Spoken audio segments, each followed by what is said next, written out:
আগের সরকারে রেখে যাওয়া অর্থনৈতিক দুরবস্থার মধ্যেও আসছে অর্থ বছরে বিএনপি সরকার উন্নয়ন বরাদ্দ বাড়াচ্ছে প্রায় 1 লাখ কোটি টাকা। জাতীয় অর্থনৈতিক পরিষদ এনএসির সভায় 3 লাখ কোটি টাকার নতুন এডিপি অনুমোদন দেওয়া হয়েছে। এতে প্রাধান্য দেওয়া হয়েছে শিক্ষা ও স্বাস্থ্য খাতে। আর অর্থ ও পরিকল্পনা মন্ত্রী আমির খসরু মাহমুদ চৌধুরী জানিয়েছে, ভঙ্গুর অর্থনীতি থেকে বের হবার চেষ্টা করছে সরকার। প্রকল্প গ্রহণে সর্বোচ্চ গুরুত্ব দেওয়া হচ্ছে বিএনপির নির্বাচনী ইশতেহার ও জনগণকে দেয়া প্রতিশ্রুতি। গোলাম মাইনুল আহসানের রিপোর্ট। আগামী 11 জুন 2026-27 অর্থ বছরের বাজেট পেশ করতে যাচ্ছে বিএনপি সরকার। সোমবার পরিকল্পনা মন্ত্রণালয়ে প্রধানমন্ত্রী তারেক রহমানের সভাপতিত্বে এনএসি সভায় অনুমোদন পায় আসছে অর্থ বছরের উন্নয়ন বরাদ্দ, আর এটি অন্তর্ভুক্ত হবে জাতীয় বাজেটে। সভা শেষে অর্থ পরিকল্পনা মন্ত্রী আমির খসরু মাহমুদ চৌধুরী সংবাদ সম্মেলনে জানান, এডিবির মধ্যে দেশজ উৎস থেকে দেওয়া হবে 1,90,000 কোটি টাকা, বাকি 1,10,000 কোটি টাকা প্রকল্প সাহায্য হিসেবে পাওয়া যাবে।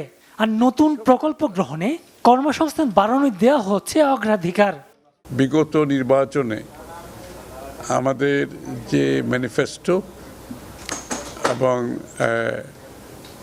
সার্বিক পরিকল্পনার একটি প্রতিফলন এখানে ঘটানো হয়েছে। যেহেতু আমরা সেই প্রতিশ্রুতির উপর নির্বাচনী জনগণের ভোটে নির্বাচিত একটি সরকার, সেটার একটা প্রতিফলন এখানে আসছে। প্রেক্ষাপটটা হচ্ছে ভঙ্গুর অর্থনীতি থেকে সমৃদ্ধি, পুনরুদ্ধার, উত্তরণ ও পুনর্গঠন কৌশল। এডিপি উচ্চাভিলাষী কিনা এমন প্রশ্নের উত্তর দেন অর্থ পরিকল্পনা মন্ত্রী। বলেন, আকাঙ্ক্ষা নিয়েই সামনের দিকে এগিয়ে যেতে হবে। উচ্চবিলাস তো থাকতে হবে। উচ্চবিলাস না থাকলে, আকাঙ্ক্ষা যদি বেশি না হয়, উন্নয়নের দিকে তো যাওয়া যাবে না। আর বিশেষ করে বিগত দিনের দেশ যতটুকু পিছিয়েছে, সেখান থেকে স্যালভেজ করে সামনের দিকে যেতে হলে আপনাকে তো বিনিয়োগ করতে হবে। আপনি বিনিয়োগ না হলে প্রবৃদ্ধি হবে না, কর্মসংস্থান হবে না, দেশের উন্নয়ন হবে না।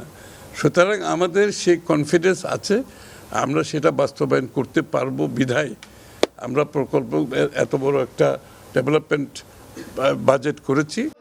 নতুন এডিপিতে প্রকল্পের সংখ্যা 1,105টি।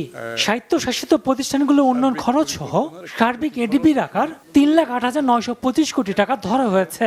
নতুন প্রকল্প সেগুলোকে সীমা নির্ধারিত সময়ের মধ্যে সমাপ্ত করতে হবে। এই সময় বাড়ানোর কোনো সুযোগ নাই। গোলাম মাইনুল আহসান, বাংলা ভিশন, ঢাকা।